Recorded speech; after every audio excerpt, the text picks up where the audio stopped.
माधव पांडे है, मैं आपका माधव पांडे।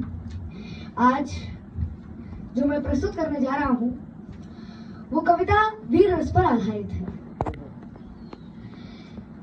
ये कविता उस 18 साल के नवयुवक बेटे की है जिसकी शादी हुए अभी 4 दिन हुए और 5वें दिन वह कारगिल के युद्ध पर चला जाता है।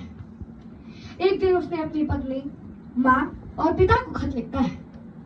उस समय फोन की व्यवस्था नहीं थी।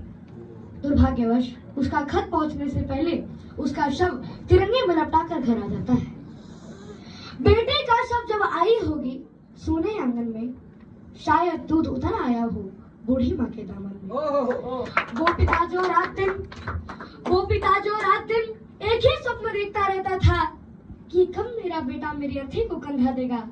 बूढ़े माँ बाप पर तो दुखों का पहाड़ टूट पड़ा। अब खत में घर आ गया है। उसमें लिखा था, हे प्रिय, यूं तो तुम्हारे इश्क पर ये जान भी कुर्बान है, पर माते वतन पर ये अपना इश्क भी कुर्बान है, ये अपना इश्क भी कुर्बान है। फिर 2-4 लाइनें उसने अपनी माँ को भी लिखा है। जरा कल्पना कीजिएगा कि माँ तुम्हारा लाडला अभी शरण में घायल हुआ है। फिर देख मेरी वीरता को मेरा शत्रु भी कायल हुआ है। रक्त की होली रचाए मैं प्रलयंकर दिख रहा हूँ। माँ उसी शोणित से मैं तुमको पत्र अंतिम लिख रहा हूँ।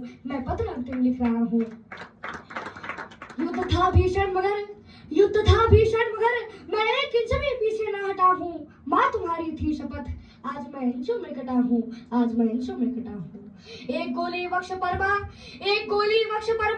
कुछ देर पहले ही लगी है।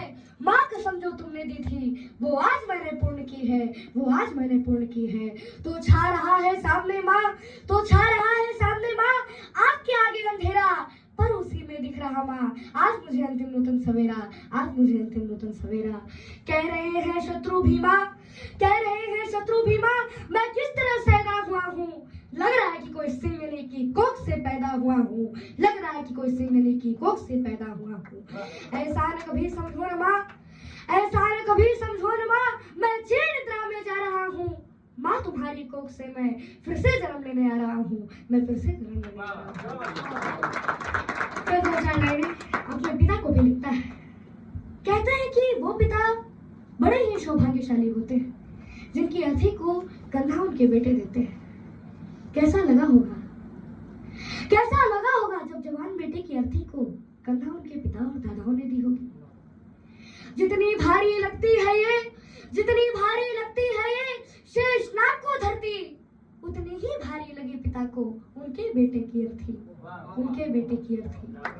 माफ करना मुझे पिता, मैं पितृ से उरी नहीं हो सका। मैं तो तुझे बचपन में ही पहले ही बहुत दुख दे चुका हूँ और कंधों पर खड़ा हो आसमां सर ले चुका हूँ। तुम सदा कहते न थे कि ऋण तुझे भरना पड़ेगा। एक दिन कंधे पर ले मुझे तुझे चलना पड़ेगा। पर पिता वो भार अपना तनिक न हल्का कर न पाया। तुम मुझे करना क्षमा, मैं पितृ इनको भर न पाया। फिर 2-4 लाइनें उसने अपने प्रियतमा को भी लिखता है कि अंत में तुमसे प्रिय मैं आज कुछ फिर मांगता हूँ। है तेरा कठिन मगर निष्ठुर हृदय हो मांगता हूँ कि तुम अमर सौभाग्य की विद्या सदा अपने माथे पर सजाना, हाथों में चूड़ियां पहनकर अपने पाँव में मेहंदी रचाना। तुम नहीं वैधव्य की प्रतिमूर्तियों की शादिका हो। तुम अमर बलिदान की पहली पुस्तक की पहली भूमिका हो। तुम अकेली हो अपने इस धैर्य को खोने मत देना। भरत है इस दुख से हृदय, पर आंखों को रोने मत देना।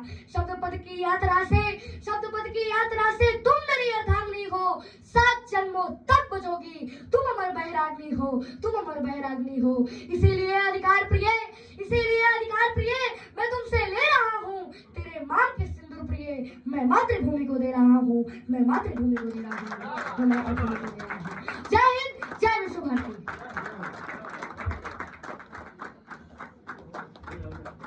भाई का उम्र और भाई का कविता आप देख सकते हैं। वाह, बहुत खूब, बहुत आगे जाओगे। वीर रस